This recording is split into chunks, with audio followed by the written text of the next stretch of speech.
அதிமுக தனிப்பெருமை ஆட்சியில் இருக்காருங்களா? எல்லாம் டீ சாப்பிட்டு போங்க.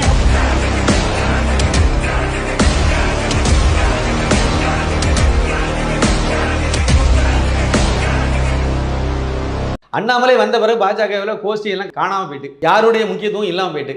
அப்போ பாஜகன்னு தனியாக கட்சி மட்டும்தான் மரியாதை இருக்குது, அண்ணாமலைக்கு மரியாதை இருக்குது. ஏன்னா அண்ணாமலைக்காக வந்தவன் அண்ணாமலையை தானே மதிப்பான். அதனால அந்த மூத்த தலைவர்கள் ஒரு 4 பேருக்கு பொழைப்பு இல்லாமல், 4 பேரில் இன்னும் 5-6 பேர் உண்டு, இவங்களுக்கெல்லாம் பொழைப்பு இல்லாமல் போச்சுது.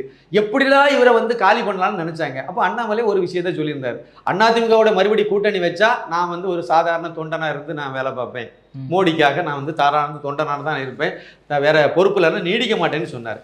அப்போ யோசித்தாங்க, இப்போ அண்ணாமலையை காலி பண்ணனா அதிமுகவோட கூட்டணி வச்சாலே போதும், அவர் ஆட்டோமேட்டிக்காக வெளியே போயிடுவார். அதுதான் நமக்கு தேவை. பிஜேபி கட்சி வளரணும், இல்லைன்னா நாசமாக போகிறது, அதை பற்றி கவலை இல்லை. நாங்கள் தான் 4 பேர் பிஜேபின்னு சொல்லிக்கிட்டு நாங்கள் எங்கள் பாட்டுக்கு வாழ்ந்துட்டு இருப்போம். எங்கள் பிள்ளைகளெல்லாம் வெளிநாட்டில் கொண்டு வச்சுக்கணும், இல்லைனா எங்கள் சொத்து எல்லாம் வெளிநாட்டில் கர்நாடகாவில் அங்கெல்லாம் பதுக்கிவிடும். என்ன சம்பாதிக்கணும், சம்பாதிச்சாச்சு ஏற்கனவே, இன்னும் என்னெல்லாம் அதுவே போதும், அதை வச்சு வண்டியை ஓட்டிக்குவோம். இதுதான் மூத்த 4 பேருடைய எண்ணமாக இருந்தது.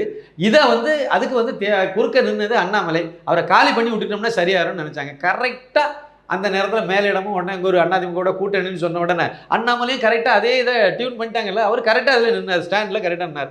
அதிமுக கூட கூட்டணினா நான் இல்லை, யாரோ ஒருத்தரை நான் முதலமைச்சருக்கு வரல, பாஜக காரனை முதலமைச்சராக்கணும், பாஜகவை ஆட்சியில் அமர்த்தணும், இதுதான் என்னுடைய இது.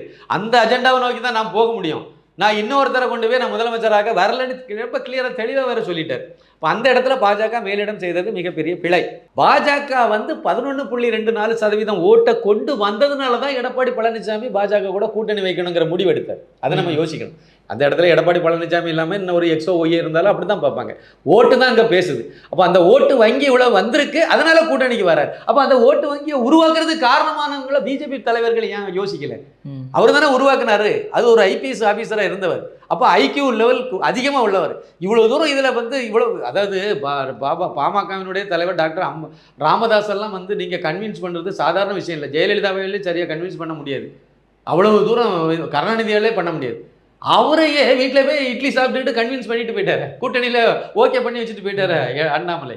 அப்போ அவர்கிட்ட ஏதோ ஒரு மந்திர சக்தி இருக்குதுன்னு செய்யுது, ஈர்ப்பு சக்தி இருக்குதுல்ல. இப்போ மூத்த தலைவர்களே ஈஸியாக அவர் வந்து கன்வின்ஸ் பண்ணிடுறாரு.